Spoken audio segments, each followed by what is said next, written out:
इधर योगी आदित्यनाथ से सफाई कर्मचारी ने लगाई गुहार, उधर मिल गया न्याय। बेवफा पत्नी के आशिक को मिली सरेआम सजा। ज्योति मौर्य और उसके आशिक का ऑडियो हुआ वायरल। सफाई कर्मी ने कहा, जो मैंने कहा था वो सब सच निकला, मेरी बीवी बेवफा है। सफाई कर्मी ने हीरा ठाकुर की तरह बीवी को बनाया था एसडीएम, लेकिन अधिकारी के साथ कमरे में पकड़ी गई, उड़ा दी रिश्ते की धज्जियां। ऐसे ही नहीं कहा जाता है कि भगवान के घर में देर होती है, अंधेर नहीं होती है। आलोक मौर्य अपनी एसडीएम बीवी को बेवफा बताकर लंबे वक्त से रो रो कर न्याय की गुहार लगा रहे थे, लेकिन अब उन्हें न्याय मिल गया है।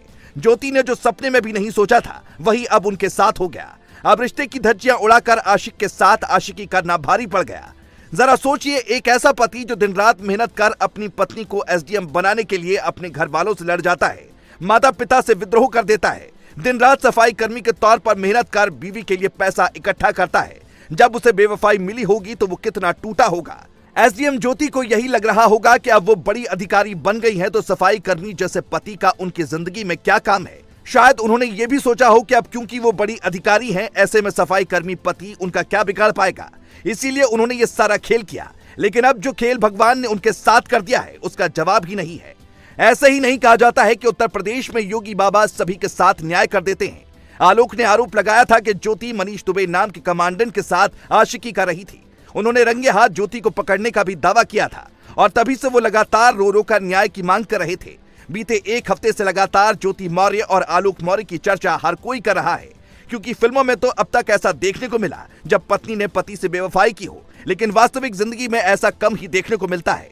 सालों पहले सूर्यवंशम फिल्म आई थी, जिसे आपने भी जरूर देखा होगा। उसमें अमिताभ बच्चन यानी हीरा ठाकुर अपनी बीवी को एसडीएम बनाने के लिए पूरी ताकत झोंक देते हैं, लेकिन जब वो एसडीएम बनती है तो अपने अनपढ़ गवार पति को अपने सिर आंखों पर रखती हैं। पत्नी होने का हर एक धर्म निभाती हैं। शायद यही फिल्म देखकर आलोक को भी लगा था कि उनकी पत्नी को वो पढ़ा लिखा कर एक अधिकारी बनाएंगे। उनका सपना पूरा भी हुआ, लेकिन अब उनके साथ जो खेल हो गया, उसके बाद उन्हें जीने की इच्छा ही नहीं रही।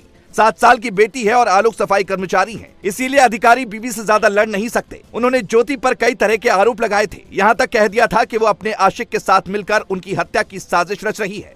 लेकिन जैसे ही इस मामले ने तूल पकड़ा, ज्योति ने अपने पति के खिलाफ मुकदमा दर्ज करवा दिया। पर इसके बावजूद आलोक का मनोबल नहीं टूटा और उन्होंने योगी आदित्यनाथ से इस मामले में गुहार लगा दी। कई तरह के चैट सोशल मीडिया पर वायरल हुए, लेकिन तब हर कोई हैरान रह गया जब एक ऑडियो क्लिप भी आलोक ने दुनिया के सामने पेश कर दी, जिससे ज्योति अपने पति से बेवफाई कर रही थी या नहीं, दूध का दूध और पानी का पानी हो गया। लेकिन अब भगवान ने उनकी सुन ली है और कमांडेंट मनीष दुबे के खिलाफ विभागीय जांच के आदेश दिए गए हैं, जिसकी रिपोर्ट जल्द आ जाएगी। जैसे ही रिपोर्ट सामने आएगी, तुरंत होमगार्ड मुख्यालय की तरफ से मनीष पर कड़ी कार्रवाई की जा सकती है।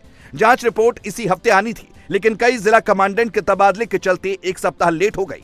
लेकिन योगी के सख्त होने के बाद अब मामले की जांच डीआईजी संतोष कुमार को सौंप दी गई और जल्द रिपोर्ट पेश करने के लिए कहा गया है। आलोक के मुताबिक उनकी पत्नी ज्योति और मनीष दुबे 2020 से एक दूसरे को जानते हैं। इतना ही नहीं, उन्होंने ये भी दावा किया कि दोनों ने उनके पीठ पीछे अवैध संबंध भी बनाए हैं। लेकिन ये वाकई में काफी हैरान करने वाली बात है कि जिस पति ने पूरी जिंदगी मेहनत कर अपनी पत्नी को उसके पैरों पर खड़ा किया, उसी ने ही उसके साथ खेल कर दिया। लेकिन योगी आदित्यनाथ जिस तरह से सभी के साथ न्याय करते हैं, उम्मीद की जा रही है कि आलोक मौर्य के साथ भी न्याय होगा और उनकी जिंदगी वापस पटरी पर लौट आएगी।